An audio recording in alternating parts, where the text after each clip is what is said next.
और उसके वंशजों में से हेराक्लीस उत्पन्न होगा, वह व्यक्ति जो प्रोमेथियस को मुक्त करेगा। समय महिला रूप में 2 महाद्वीपों ने उस पर दावा किया। यूरोपा जन्म से एशिया का था, लेकिन दूसरा महाद्वीप जो अनाम था ने कहा कि ज़ीउस यूरोपा को उसे दे देगा। बाद में जब यूरोपा और उसकी सहेलियां समुद्र के किनारे अटखेलियां कर रही थी, ज़ीउस राजकुमारी पर मोहित हो गया और उसने खुद को एक अत्यंत सुंदर बैल में बदल लिया। वह लड़कियों के पास इतने धीरे से आया कि वे उसके साथ खेलने के लिए दौड़ पड़ी। ज़ीउस घुटनों के बल बैठ गया और यूरोपा उसकी पीठ पर चढ़ गया। फिर बैल समुद्र में चला गया और समुद्री यात्रा में यूरोपा और ज़ीउस के साथ अजीब समुद्री जीव थे, नेरिड्स, ट्राइटन और स्वयं पोसिडोन। यूरोपा को तब एहसास हुआ कि बैल भेष में एक देवता था और उसने ज़ीउस से उसे न छोड़ने की विनती की। ज़ीउस ने उत्तर दिया कि वह उसे अपने मूल घर क्रेते में ले जा रहा था और इस संग से उसके बेटे भव्य राजा होंगे जो सभी मनुष्यों पर शासन करेंगे। समय के साथ यूरोपा ने बुद्धिमान शासकों मिनोस और रदामंथस को जन्म दिया, जो मृत्यु के बाद पाताल में न्यायाधीश बन गए। और यूरोपा ने एक महाद्वीप को अपना नाम दिया।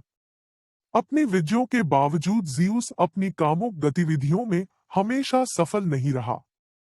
अप्सरा एस्टेरिया केवल सबसे हताश तरीकों से उसका विरोध करने में कामयाब रही, खुद को बटेर में बदलना, खुद को समुद्र में फेंकना और ऑर्टिगिया का तैरता हुआ द्वीप बन जाना।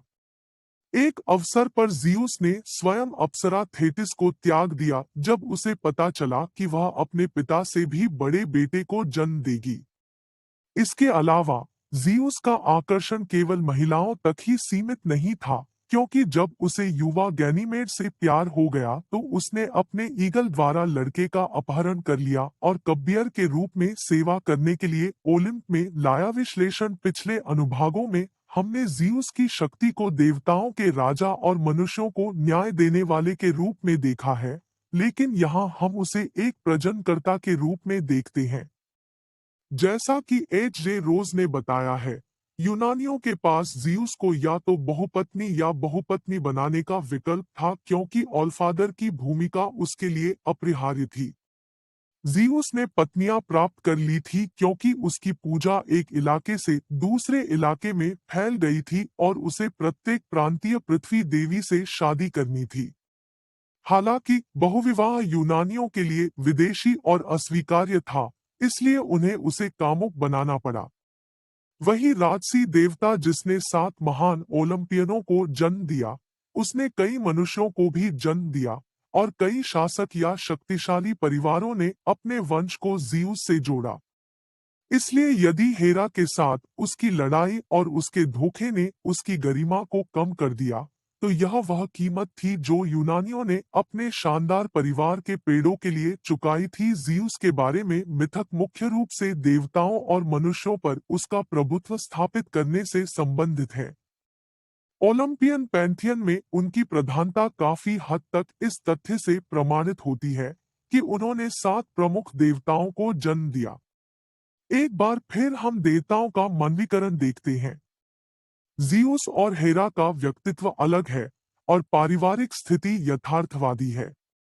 वे जो कुछ भी करते हैं उसका एक समझने योग्य उद्देश्य होता है। इस प्रकार जब ज़ीउस खुद को पाश्विक रूपों में बदलता है तो वह अपनी वासना को संतुष्ट करने के लिए ऐसा करता है। यूनानियों में व्यवस्था के प्रति जुनून था। उन्होंने लगातार अपने मिथकों को तर्कसंगत बनाया, अस्पष्टताओं को समझाने की कोशिश की और शानदार तत्वों को अधिक विश्वसनीय बनाने का प्रयास किया। हालांकि अपने देवताओं को मानवीय रूप से समझने योग्य बनाने में उन्होंने उन्हें भी तुच्छ बना दिया, जिससे वे उनकी कुछ मूल शक्ति और रहस्य से वंचित हो गए।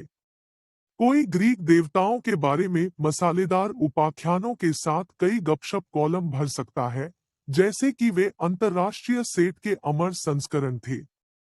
देवताओं के बारे में निम्नलिखित मिथक देवताओं पर प्रक्षेपित मानवीय गुणों को दर्शाते हैं और उनमें से कई गुण बहुत उच्च नैतिक स्तर के नहीं हैं।